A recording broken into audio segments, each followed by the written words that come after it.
Oh, we'll give it a minute or two. Give it a minute or two.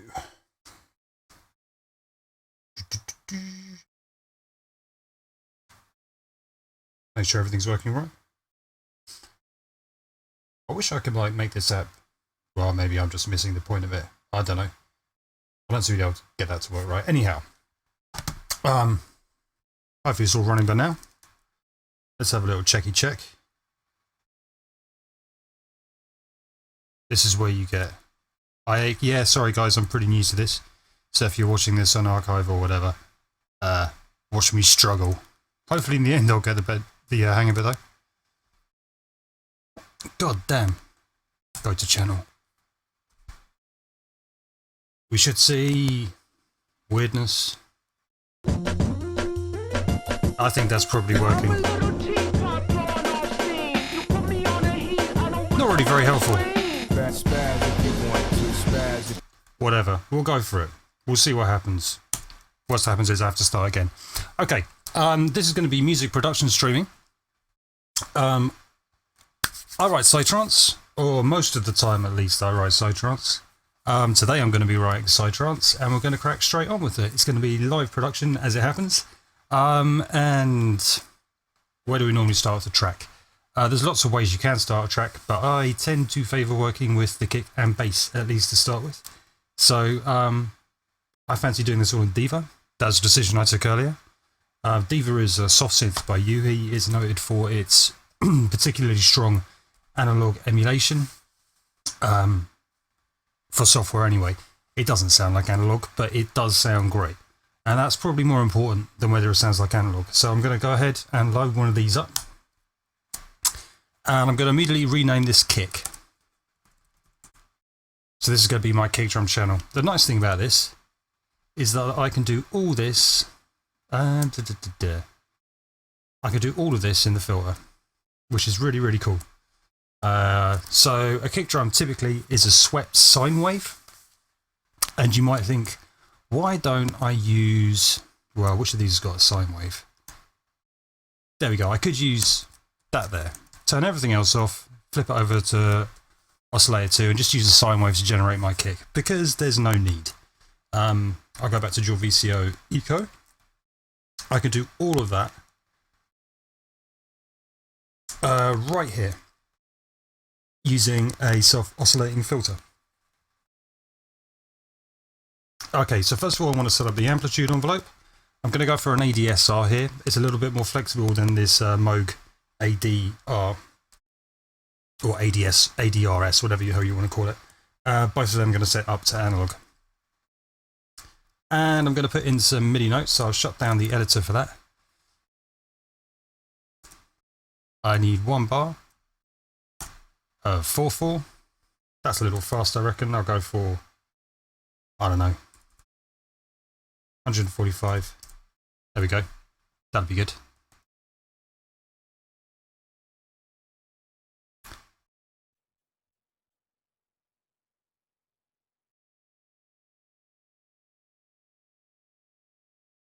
And at the moment I'm not hearing anything because I haven't got the resonance turned up. But basically I want a pretty full range sweep.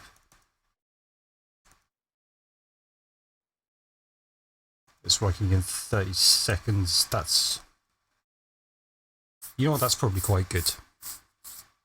Okay, so I just want to work with this 1 bar, so I set my loop counter to exactly 1 bar. I make sure looping is turned on. Right. And we can hear nothing, and that's because I haven't got the resonance of this filter turned up. So I'll do that. Immediately start to hear it.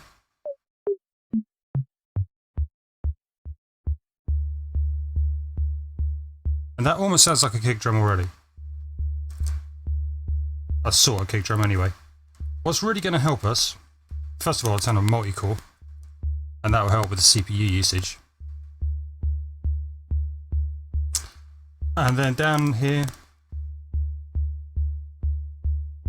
in trimmers, I've got the transient modes, and I want this to be the same every time. So I'm going to go, well, really I want to go, it's kind of like the more you go down, the more everything resets. So I need the filter to reset. And again, we can't hear it. But don't worry about that, we soon will. And now I'm going to take this second envelope. So the first envelope controls the amplitude. And if I jump around to the mixer, you see it is kind of doing something.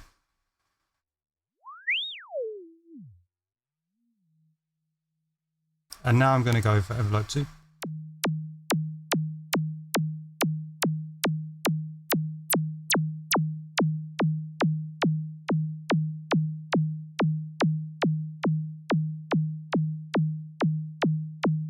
That's why. It's not quite, I haven't quite set that up to a bar. Now I'll be steady.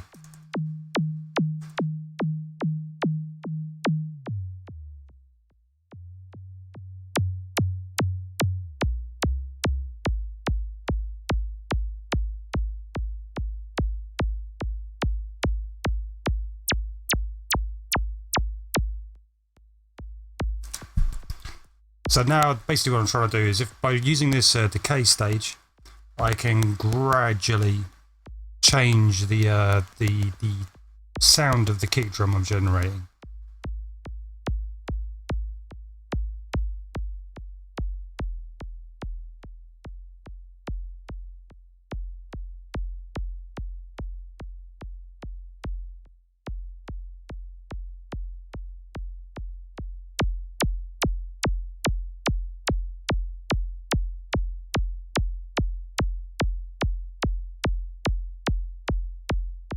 And if, say, I didn't actually like the sound I was getting from that, there are things I can do within this synth, although it's quite limited in terms of its modulation. There are things I can do to change the sound of that envelope, the shape of that envelope, and control how I sweep through that cutoff a bit differently. So if, for example, I take envelope 2, which is this one here, and I multiply it by itself,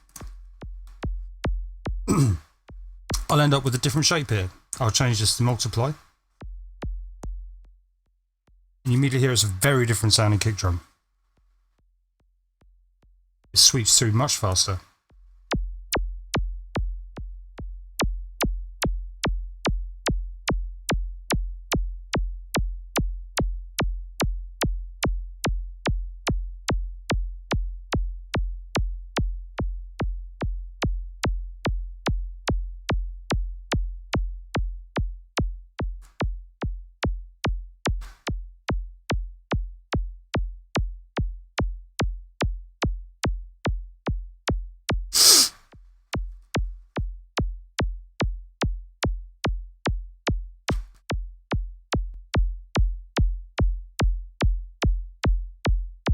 And this section, even though it's before the filter that I generated the sound from, even though it looks like it's before, you know, there's always different options here, and you can select any of these modes. So you got feedback, and this will sort of add distortion, and you can hear that really doesn't work with what we're doing. It just cancels the sound out. I can do pre, which will make no difference. Or I could do post, which is after the sound source, even though we see it before. And you can hear that's added a lot of bass boost.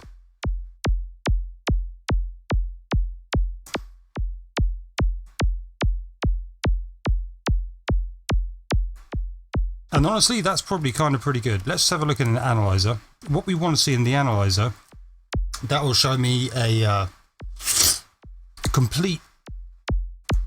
There we go. I think that speaks more than words. That will show me the spectrum, the entire frequency component of the kick drum. You see it's a pretty smooth line, maybe a bit of a boost there. Maybe take that out.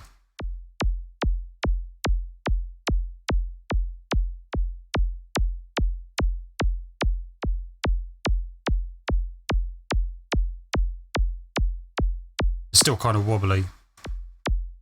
But we'll soon deal with that. And this isn't going to be like the final article or anything like that. This is just one to work with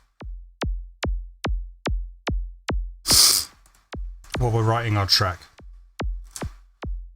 I still reckon the what's concerning me now is that the bass seems to be going on for a long time. There's not a lot of gap in between the kicks, because I've got to fit the bass in, the actual bass patch, the bass instrument, I've got to fit that in somewhere around the kick drum.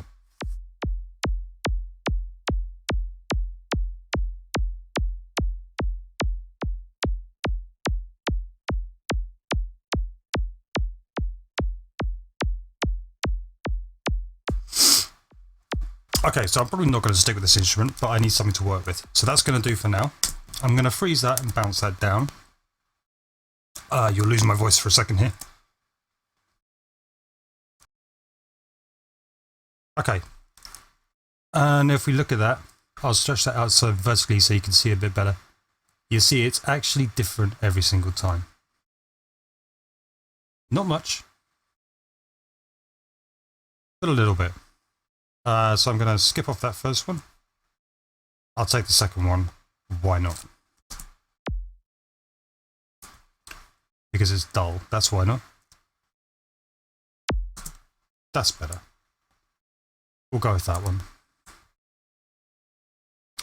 And just for now, I'll repeat that 4 times. And I'll merge that so it's just easy to work with. After a respectable kick drum, by no means perfect, but it will serve our purposes. Now let's get a bass going. I'm going to use the same synth. I think for simple basses, this is one of the best synths on the market. It doesn't have that great a reputation for bass, but I kind of think it's really, really good at it. So I've never understood why there's this kind of hesitancy about it. You have to know what you're doing to get the right sound, but really, it's in there. So we're going to start with the kick drum turned off, and I'm going to go and build a bass patch in this synth. Now you see all kinds of nonsense about kick drums being tuned and all sorts of nonsense about where you should set up your bass patch, and the truth of it is it's all rubbish. Just do what sounds good.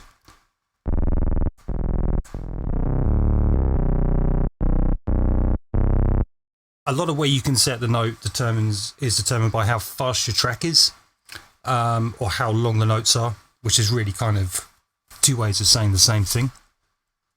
For this one, I'm going to go for E. E is like safe. That's going to work. And we're going to go for a really simple bass patch.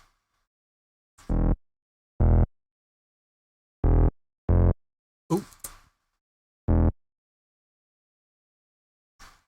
And I'm going to do something a little odd. Going to select all these notes.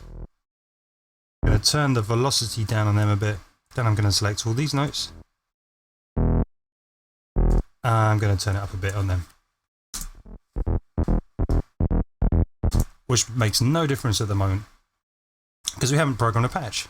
I'm going to go for the dual VCO. I'm just going to take a single saw wave. I really like analog 1. This is just experience. All of these will change the sound.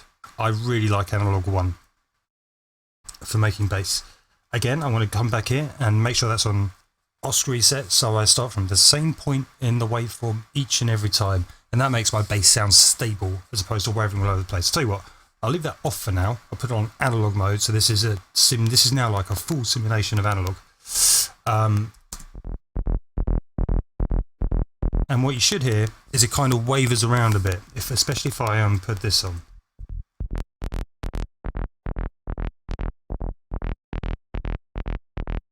It's kind of a crunchy to the front of the sound.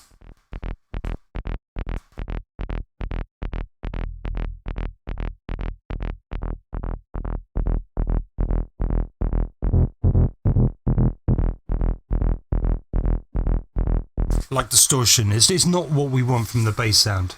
So listen as I turn it on.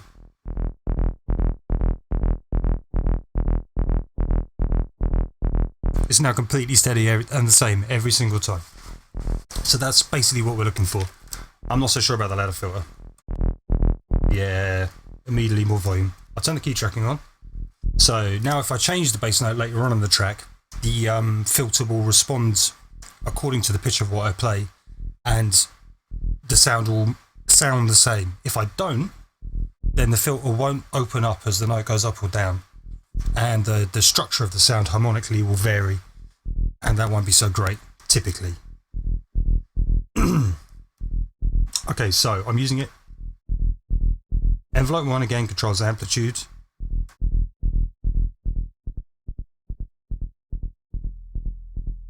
like that. And I'm going to want it pretty much like that.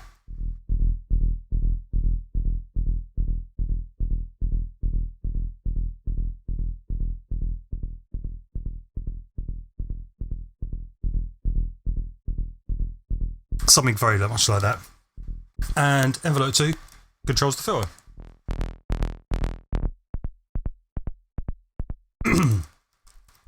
Okay, so when setting up the filter for a bass, I like to make sure that the cutoff is open enough that I can actually hear the fundamental of the bass patch coming through. Like that. I've got a little bit more than the fundamental there, but that's no bad thing. And then I'll open up this a bit. I want velocity to work on it as well. That's kind of getting there.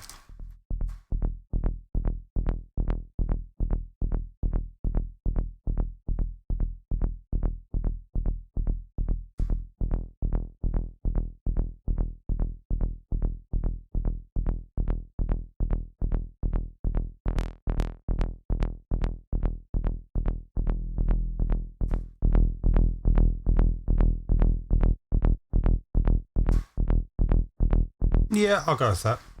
Let's turn on the kick drum again.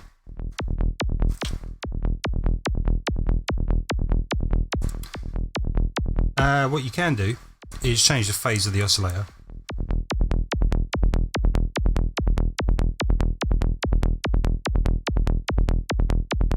I need to work on the volume there quite a bit.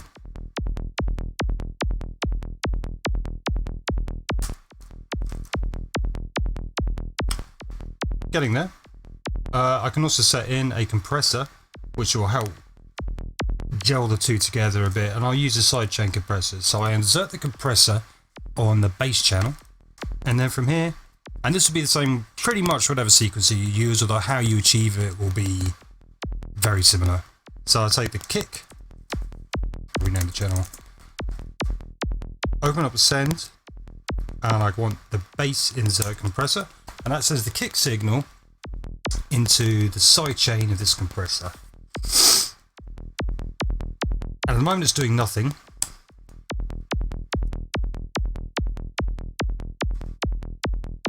I'm going to want that to be about 50 milliseconds. I don't want it to be adaptive.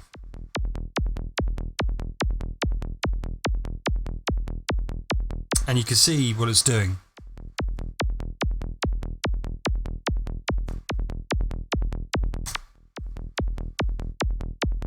Good to go.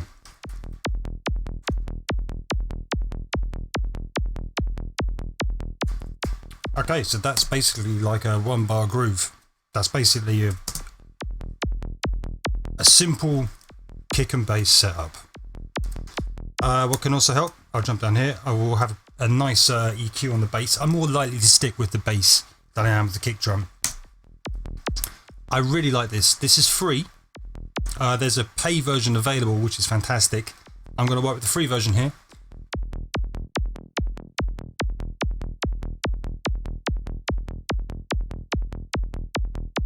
And about there. Give myself some headroom to work with.